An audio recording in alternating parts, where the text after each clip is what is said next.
Hello friends, welcome to Nasekitchen.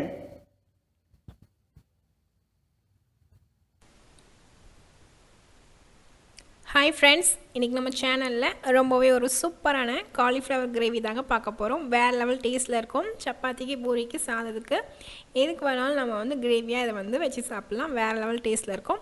வாங்க அந்த recipe போனோமா எப்படி செய்யறதுன்னு பார்க்கலாம். இப்போ அதுக்கு ஒரு குக்கர்ல ஒரு 2 ஸ்பூன் போல oil வந்து நம்ம உள்ள சேர்த்துக்கலாம். இப்போ oil நல்லா சூடானதும் ஒரு 2 பட்டை ஏலக்காய் கிராம்பு வந்து உள்ள சேர்த்துக்கோங்க. நல்லா வாசனையா கறி குழம்பு மாதிரி இருக்கும். இப்போ இதில் ஒரு வெங்காயம் 2 பச்சை மிளகாய் வந்து நம்ம உள்ளே சேர்த்துக்கலாம். நல்லா பொடியாக சாப் பண்ணிவிட்டு உள்ளே சேர்த்துட்டு இப்போ இது நல்லா வந்து நம்ம வதக்கி கொடுத்துக்கலாம். வெங்காயம் வந்து நல்லா வதக்கிக்கோங்க.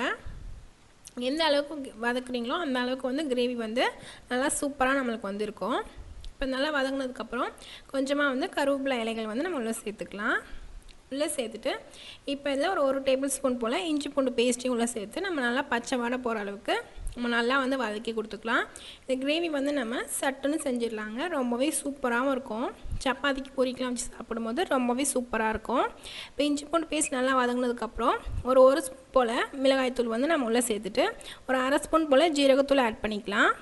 ஒரு 1/4 ஸ்பூன் போல் மிளகுத்தூள் வந்து ஆட் பண்ணிவிட்டு இப்போ இதில் ஒரு 2 ஸ்பூன் போல் எல்லாமே கலந்து அரைச்ச மல்லித்தூள் வந்து நான் உள்ளே சேர்த்துட்டு இப்போ இதில் தக்காளியும் உள்ளே சேர்த்துட்டு இப்போ இதை நல்லா நம்ம வதக்கி கொடுத்துக்கலாம்.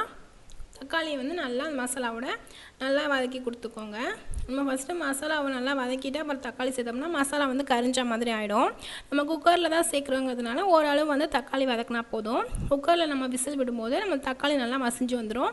இப்போ வந்து மஞ்சத்தூள் உப்பெல்லாம் சேர்த்துட்டு காலிஃப்ளவர் சுடுதண்ணியில் போட்டு நல்லா கழுவி சுத்தம் பண்ணி எடுத்து வச்சுருக்கேன். அதை வந்து நம்ம உள்ளே சேர்த்துட்டு இப்போ அந்த மசாலாவோட நம்ம கொஞ்சமாக உப்பையும் சேர்த்துட்டு இப்போ இந்த காலிஃப்ளவர் வந்து நம்ம நல்லா வந்து கலந்து கொடுத்துக்கலாம். இப்போ இந்த மாதிரி நல்லா வந்து கலந்து கொடுத்துக்கோங்க. இந்த கிரேவி வந்து வேறு லெவல் டேஸ்ட்டில் இருக்கும். ரொம்பவே சூப்பராக இருக்குங்க. கண்டிப்பாக நம்ம சேனலை புதுசாக பார்க்குற ஃப்ரெண்ட்ஸ் யாராவது இருந்தீங்கன்னா கண்டிப்பாக நம்ம சேனலை சப்ஸ்கிரைப் பண்ணி வச்சு பக்கத்தில் உள்ள பெல் ஐக்கானையும் கிளிக் பண்ணி வச்சு பார்த்துக்கோங்க. இப்போ இதில் கட்டியாக வந்து நான் வந்து தேங்காய் பால் புழிஞ்சு எடுத்து வச்சுருக்கேன். நம்ம வந்து தேங்காய் பாலில் வந்து தண்ணி பால் இருக்கும் இல்லையா, செகண்ட் நம்ம புளிரும் அந்த பாலை ஃபஸ்ட்டு நம்ம வந்து இதில் சேர்த்துக்கலாம். இப்போ இதில் சேர்த்துட்டு நம்ம காலிஃப்ளவரை வந்து நம்ம ஃபஸ்ட்டு வந்து விசில் போட்டு வேக வச்சு எடுத்துக்கலாம். இப்போ கரெக்டாக வந்து ஒரு 4 விசில் வச்சா போதுங்க. 4 விசில் வச்சுட்டு நம்ம வந்து காலிஃப்ளவரை கரெக்டாக வந்து வேக வச்சு எடுத்துக்கலாம். இப்போ இது இருக்கட்டும். இப்போ 4 விசில்லாம் வந்து நம்ம வந்து நல்லா அடங்கினதுக்கப்புறம் இப்போ இதை ஓப்பன் பண்ணி பார்க்கலாம். பாருங்கள், நம்மளோட சூப்பரான காலிஃப்ளவர் கிரேவி வேறு லெவல் டேஸ்ட்டில் ரெடி ஆகிருக்கு.